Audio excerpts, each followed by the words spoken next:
Good morning, Internet. Or evening if it's evening when you're watching this. I don't know. I'm Dakian. It is Monday, the 27th of July, 2020. And I'm here to ramble about miniatures. And first off, I'm going to show you, well, it's not a Phoenix, it's a rock. It's the Reaper Bones. I think it's called Grimclaw or something like that. In the Kickstarter, this set was called We Will Rock You, but I think the official name for it is Grim Talon or something in the catalog now when you buy it. And I didn't want to paint it like a realistic eagle, because a figure this big, it would just kind of look boring with 50 Shades of Brown, and it would take too long as well. A little bit lazy. I mean, going more colorful, if you want to know my dirty secret here, is actually quicker and more eye-catching. Unless you do it really, really well. I mean, I've seen some people who paint it realistically and make it look like, ooh, a real eagle. But that takes oodles of time.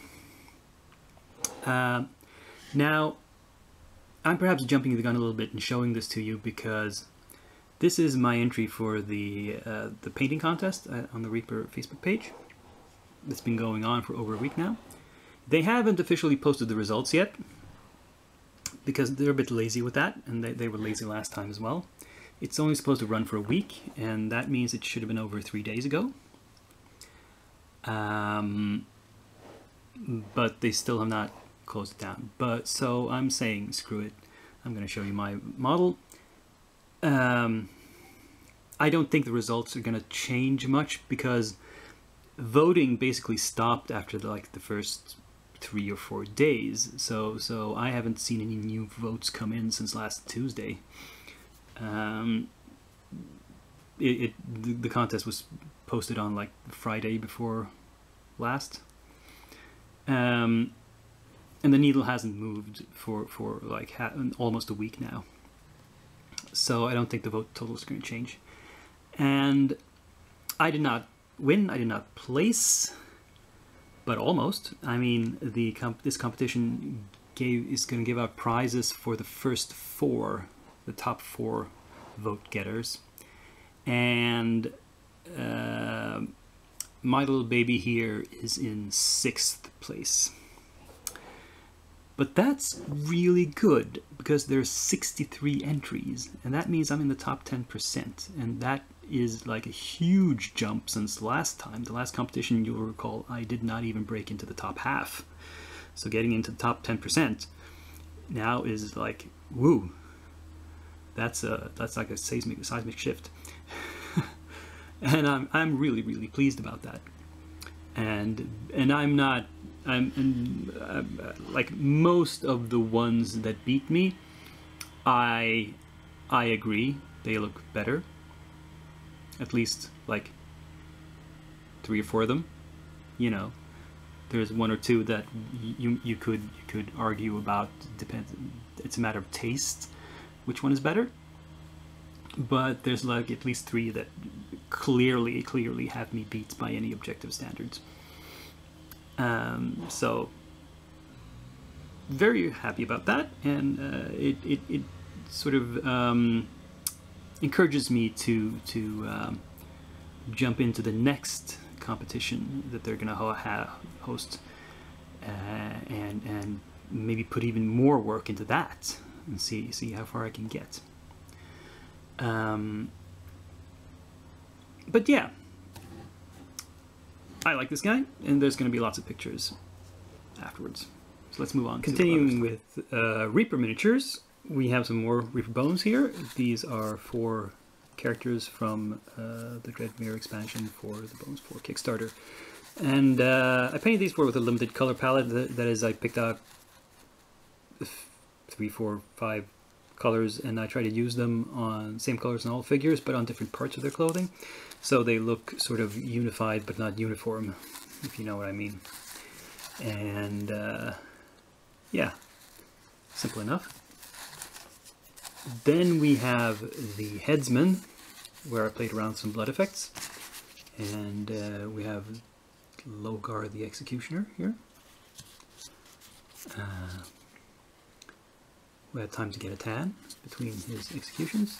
And here's the chopping block and some severed heads and hands in a basket. Here's another version of Logar. I think this is an older model. You can tell because he's much smaller. I mean, this guy is like, he's probably not even human. He must be a Goliath or a half-giant. This guy is more normal sized. And then, oh yes, this is also Bones, this Sacrificial Altar, which I decided to add some blood spatter to. Some dried blood, a little more red-black, and then a little splash of fresh blood. It's been running down the sides like this. And I imagine that what they've done here is they've, again, like chopped the head off, or maybe cut the heart out and somebody was lying with their head this way. So there's not that much blood on this side. Also, since it slopes a little bit down like this, in that direction, so the blood wouldn't run this way, logically speaking. Or I mean, physically speaking. Not logic, it's physics. Yeah, that's them. And the final batch of completed stuff this week are these fantasy football miniatures from, I think they're from a defunct company called Impact Miniatures. These were resin casts, and I've documented my issues, well, apart from these two that were metal. But,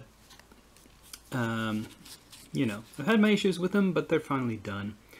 And the waitress here was a stretch goal, I believe, just a bonus mini, not that you got whichever team you backed for. I think this was a Kickstarter that you could choose different teams. I went with the Beastman team, as you can see, but you got the beer waitress in any case. And yeah, as you can see here, I think the ears that I sculpted on these two minis are seamlessly integrated. You don't notice them. There's the rhino. And here's like a bull dude. And a boar. And then the bigger ones here, we have the wolf, the giant bull, dire wolf. Again, with a little blood on his weapon there. And the giant rat man, also with a lot of blood. And he's leaning on the dismembered corpse of a human, or elf perhaps. So I added a lot of splashes of blood there as well. And yeah, this is a big honking dude.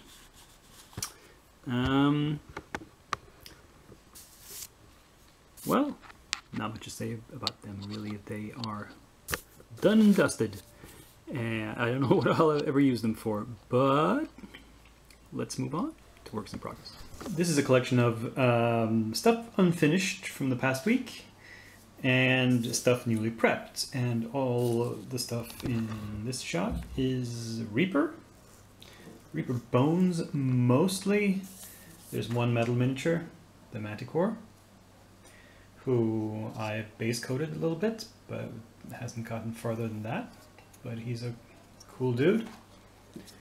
Others, like this is a new one which I've primed and also given an undercoat, just a dark wash, the Sphinx.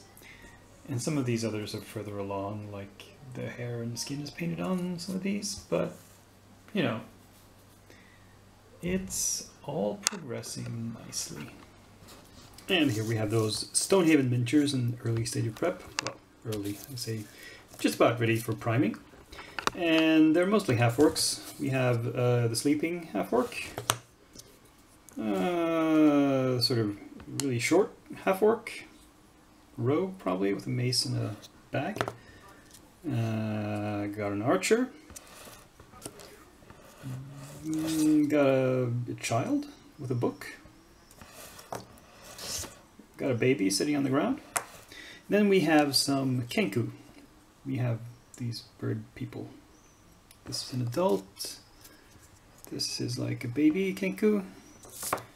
And this is a midget Kenku with a midget Gatling gun. Really, really odd, but oh well. And then we have some, whoa, this is, what's this? Oh, this is another really, really short bird thingy. I don't know where that comes from. And then there's some animals. The cutest one is this hedgehog. I really like that one. And here's just a little doggy and a really big cat. The world's biggest house cat, I think. So that's 12 things, but you know, some of these are like 2 coats of paint and done. The small animals, like, I'm not going to spend ages of time on those. So, yeah. Let's see how they turn out.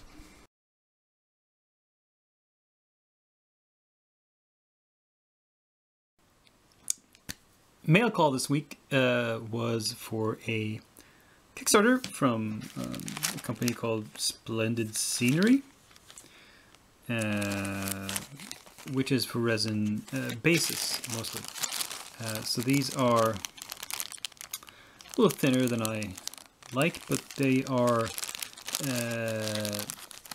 a lot of the ones in the Kickstarter were for modern day terrain, like clearly parts of buildings or stuff that were modern, but I went for some of the ones that have more general application, just some cobblestones or just normal ground. This was some bonus stuff they sent along, some boxes and whatnot, some little scatter terrain.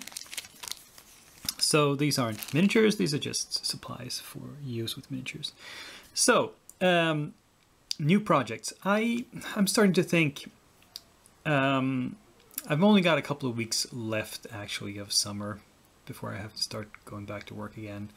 And the past couple of weeks I have not been painting as quickly as I thought. I've been adding a lot more stuff than I can chew, so to speak. So let's try being conservative for 1 week. And so out of the Dreadmere set, I've pulled these 3 minis, which are, the theme here is undead. This here is some sort of wight or ghoul. This here is some sort of wraith or ghost. And this guy, I don't even want to know what he is. Interestingly, he doesn't come with a base, which I quite I like. Oh, and this one is clearly a 2-piece or several 4-piece model that has been assembled in the factory. So the arms and the upper and lower body are clearly separate pieces, and these joints need to be filled, or gaps. But this is interesting because I can supply a base of my own. Like I could use one of these maybe. One of these bigger ones would be good for him.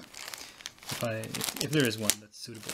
I haven't actually thought about it. But that could be a thing. So just 3 models. That's kind of lame. But I still have some more stuff left in the Dreadmere box, that expansion set.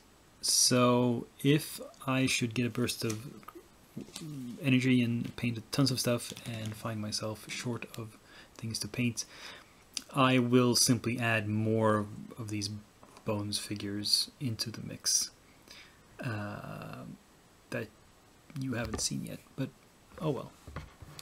I think it's best to be a little careful in my estimates for next week. So that was it for this episode, for this week. I thank you for watching this far. If you did watch this far, please give it a thumbs up, the video I mean, and subscribe if you haven't done so. Comment, share, and above all, join me again a week from now. Same day, same channel, same Ducky, who is now signing off.